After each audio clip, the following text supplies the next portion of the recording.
Hello everyone, welcome back to New Game Plus Differences in Dark Souls 2, and today we're going to be going to fight the old Iron King, or is it the ancient Iron King? We're going to the boss after Smelter Demon, a New Game Plus actually. Considering anyway, the first Red Phantom, or Black Phantom if you will, that is different in this playthrough that I think you actually haven't seen yet if you haven't played the game yourself, is actually directly below. The only problem is, if you don't pull it right, things can get rather messy rather quickly, as I learned here. Now, the right way to do this would be to kill the archer first. However, since I never saw this thing, I kind of assumed too much, and I assumed if I pulled it from back here, that it would run all the way over here using the allocated door or walkways. The only problem with this theory is it kind of doesn't really work. It runs a good portion of the way here.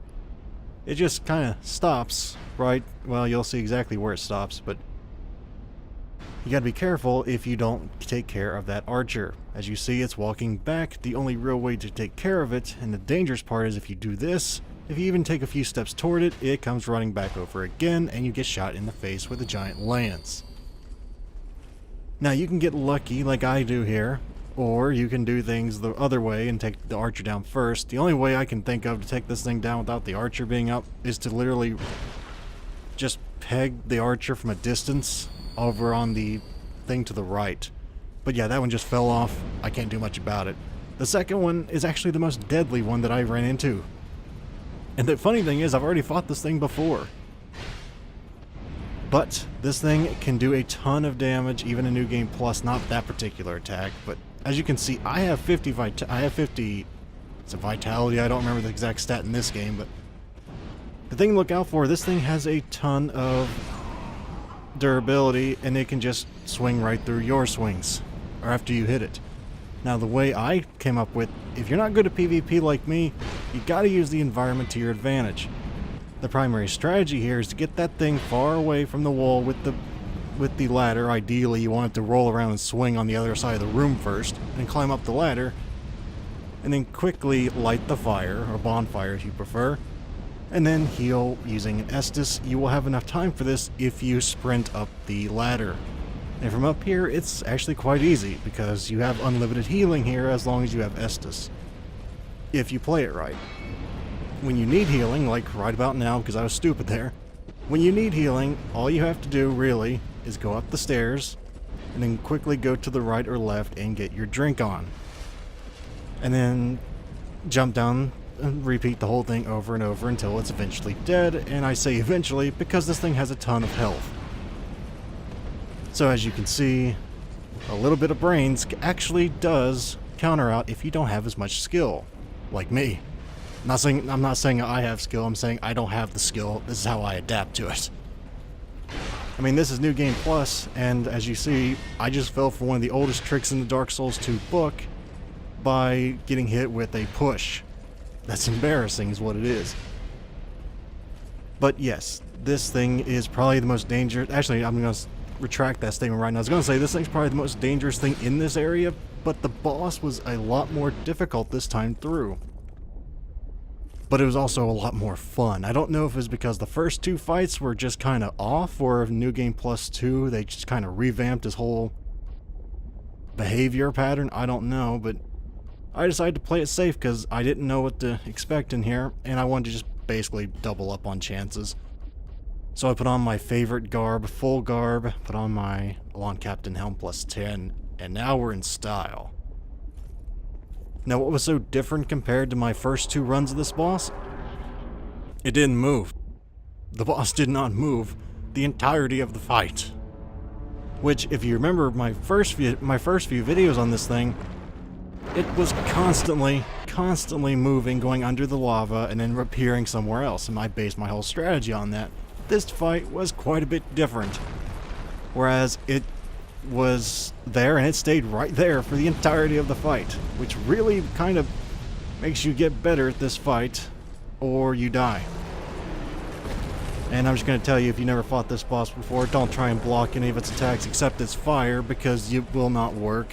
Can you imagine trying to block something from that titan with a little pissant shield? I'm sorry for the language, but Compared to that thing, that's what it is.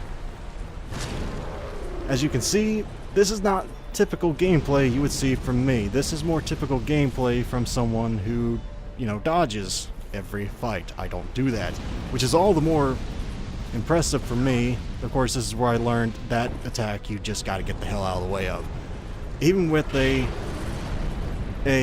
whatever the hell's, I forget the name of the shield. No, Gurm Great Shield plus 10. You can't really block that even with 45 or 6 endurance, which I think I have now. The hardest thing of his to really dodge is coming up, and it's not terrible, not that. That's actually quite easy to dodge if you see it coming. That's easy to dodge as long as you stay on the one side of the area, or if you want to be a little wuss about it, you can go back here. But going back in that little alcove has its dangers. You can get trapped over there, and sometimes you just gotta try and bite the bullet, and you might have to try and block. And that's why I said you don't want to try and block any of his attacks. They don't really work. This is quite a long fight if he does what he does here. That is actually half of the attack that's really difficult to block, but that by itself is not really that bad. Or dodge, not block. I think I said block. All you have to do, keep an eye on him, make sure you know what he's doing when he's doing it, and try not to get in his face when he's doing... Yeah, this attack right here. You have to get far enough away, but you have to know how far away to get. But if you time it right, it's a lot of time to hit him, depending on your weapon. I can get 2 usually good swings on that. If you have a fast weapon, you can probably get 3, maybe even 4. All you gotta do is just sprint away when you see him doing that if he doesn't move. I mean, I've never seen this boss just not move, but he didn't move here. I got greedy there. That's dangerous. But above all else, if you see him winding up for a melee attack, do not stand right in front of the lava pit to my right. That's a good way of just getting thrown in the lava and instant death. And that's just not good. Keep your back to a wall, not to a pool. Because in Dark Souls, we all know, nobody knows how to swim. Or, if they can swim, they're as buoyant as a giant boulder. Getting back on topic of the boss fight here, we've already seen all of his attacks. It's better to be on the outside of his hand, not the inside. If you're on the inside, you're at risk of actually getting hit by the sweeping arc of his flame breath. At least in my experience.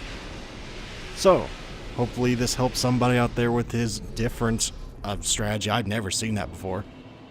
And this neat little bonus of those of you out there who may have watched my entire Dark Souls 2 Let's Play and wondering where my character is at. Here you go, I'm going to show you my character sheet before we go today.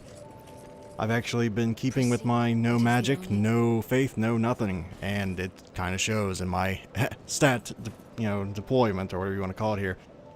And I've been going in endurance, because I can't really think of anything else. But thank you guys very much for watching. As always, if you'd like to help support the channel, you may wish to like or even subscribe for easier access to future videos. Thank you guys very much for watching, and hopefully you don't get the kind of crap luck I got with the old Iron King. So, I shall see you next time, everybody. Farewell.